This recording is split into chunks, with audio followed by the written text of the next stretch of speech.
Good morning and welcome to Rising. We have a great show for you today, and you all are in for a treat because Niall and I are at the desk together for 3 days straight. 3 whole days. What could be better, Amber? I'm looking forward to it. Me too. So let's get started. California Governor Gavin Newsom and Los Angeles Mayor Karen Bass are not happy with the financial cost of deploying troops to the Golden State. Here is Congressman Pete Aguilar grilling Defense Secretary Pete Hegseth on the matter yesterday. What is the estimated cost of the deployment for the Guard and the Marines to LA, and where's this funding coming from? Will it be coming from quality of life programs that affect our service members or our families? If you want to wait till I finish before I hand it to such as updates, housing and barracks. Before I hand it to Bryn, the insinuation that we're pulling money from housing and barracks in order to fund this is disingenuous and incorrect. I'm just asking. Bryn can give you the numbers, absolutely. So the current estimated cost is $134 million, which is largely just TDY costs, travel, housing, food, etc. Bass wrote on X, just an absolutely shameful use of taxpayer dollars that could be used to actually help people. Despicable. Newsom chimed in, writing $134 million that should be going to LA's fire recovery. Shameful. Democrat Senator John Fetterman is not happy with his party's response to the riots, writing on X, unapologetically stand for free speech, peaceful demonstrations, and immigration, but this is not that. This is anarchy and true chaos. My party loses the moral high ground when we refuse to condemn setting cars on fire, destroying buildings, and assaulting law enforcement.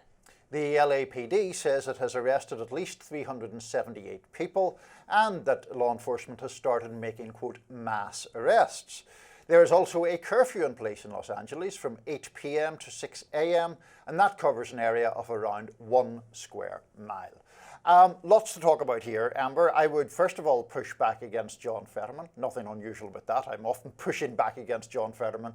But the idea that Democrats haven't condemned that, I mean, I watched Karen Bass's press conference a day or so ago. She was very clear about the criticism and the condemnation of people breaking the law, and then going on to the critiques of President Trump's conduct, which I would largely share. But tell me, what do you think of all this? Well, I found some of the early responses from Democrats to be quite troubling because they didn't condemn violence for violence sake because violence is bad, but because they said it played into the hands of the Trump administration. And I think it's not a good idea to try to frame violence being objectionable only because it hurts your political goals and not because it's objectively bad. Well, I would not really agree with that, because I think the point is that they are looking for a point of traction with people who might be protesting and feeling riled up and all that. An argument to make against violence is that it is counterproductive. I don't think that is a morally objectionable argument to make. I think one often sees that about political violence, where you say, well, this is actually counterproductive to a cause. That is simply a point of argument, along with the idea that disorder, is wrong in itself and shouldn't be tolerated. Doesn't that speak poorly of their base, though, that they have to have this argument that, well, don't do this, guys, because it's hurting your political goals, not because you shouldn't be doing violence because violence is bad? Like, does their base not agree with the idea that violence is bad on its face? And what does that say about them? So I see where you're coming from on that, but I would argue that it is, what we're talking about is a very small group of people now who are involved in actual acts of violence. Now, where I think Democrats struggle even in making that argument is the people who are throwing Molotov cocktails are not social democrats by and large. They're either vandals or people who are, anarchists, revolutionary socialists, whatever. So I actually think that although the effort is to get traction with the argument that it's counterproductive, people who are anarchists, for example,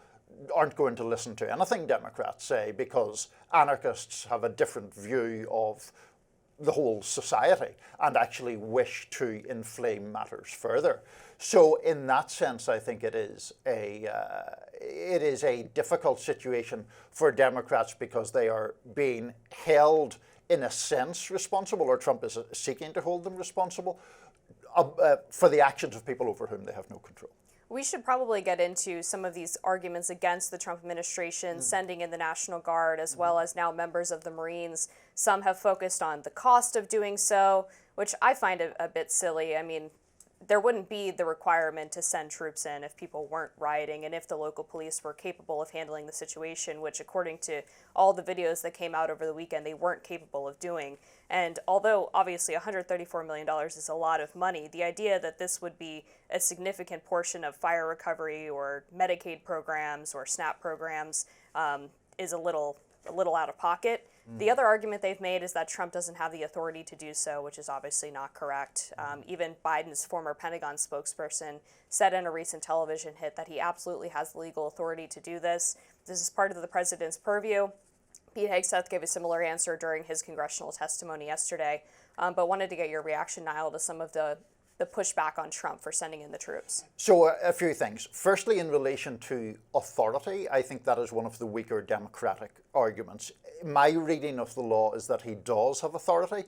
There is an asterisk to that in the sense of the authority is supposed to go through the governor. Now, it is not, I would say, crystal clear from my reading of the statute in question whether that means you have to have the governor's permission or whether the governor should simply accede to presidential demands. But the argument is that if if federal law cannot be executed, a president does have the right to do that. Where I would disagree with the views that you have put forward, Amber, is in relation to the idea that the local police don't have the capacity to take care of it. The fact that people break the law does not mean that the rule of law has entirely broken down, and we see occasionally unrest or just crime, and that's what the police forces are there for. I think you get into a very dangerous situation if you say anytime there is any kind of protest that justifies sending in the National Guard or sending in the Marines, and you risk in doing that inflaming a situation further. And we see just in the past 48 hours or so, these protests spreading from Los Angeles primarily and some other places in California across the nation. That to me, it gets to the heart of this issue, which is not about the legality of Trump doing what he did, but the efficacy of it, if the goal is in fact to restore peace and order. I'm not personally persuaded that is his goal, because I think he sees political dividend in being as polarizing as possible. And just one thing on him garbing himself as the president of law and order, and we were not going to tolerate crime and so forth. Among the people he pardoned in relation to January the 6th, Devlin Thompson, who hit a police officer with a metal baton, Robert Palmer, who attacked police with a fire extinguisher, a wooden plank and a pole. Those people were worthy of pardons in Trump's mind. That does not suggest to me a president who really cares about law and order. Instead, he cares about hitting his enemies and rewarding his friends. Well, local police did say that they did not feel that the situation was properly contained, despite the statements made by Gavin Newsom and Karen Bass early on when the car started being set on fire, when ICE agents, who are federal officers, were being barricaded in buildings by these rioters, right? So they were actually impeding federal law enforcement efforts in order to round up illegal immigrants. Who are you saying was impeding it, sorry? The rioters. Okay, sorry, Yeah. I thought you were saying. Yeah, this all started because ICE had a warrant that they were executing to arrest criminal illegal aliens, including child rapists, fraudsters, domestic abusers. There was a false claim from a local Democratic official that they were raiding a Home Depot and trying to pick up day laborers, which ended up not being true. So these rioters showed up and they actually tried to block ICE from leaving the building with these criminal illegals, and that's what spurred the entire riot that ended up happening. And I would venture to guess that based on some of the tactics that they always intended for this to be a nationwide protest. Else why would the SIU president be there trying to get arrested by helping these rioters block these things? This was a very... It was the California SEIU president, so Right. He was in his home state then. Yes, but I think that they were trying to get some high-profile person arrested, just based on what we know about groups like Antifa, Black Bloc, BLM. They often do this where they try to get a high-profile arrest in these protests in order to spur nationwide action. This has been their playbook for the past 15 years. I think we're almost out of time, I've been told, but I can't let the idea that Antifa and the SEIU are somehow comparable organizations. I mean, one is self-evidently a radical leftist organization and one's a very well-established labor union.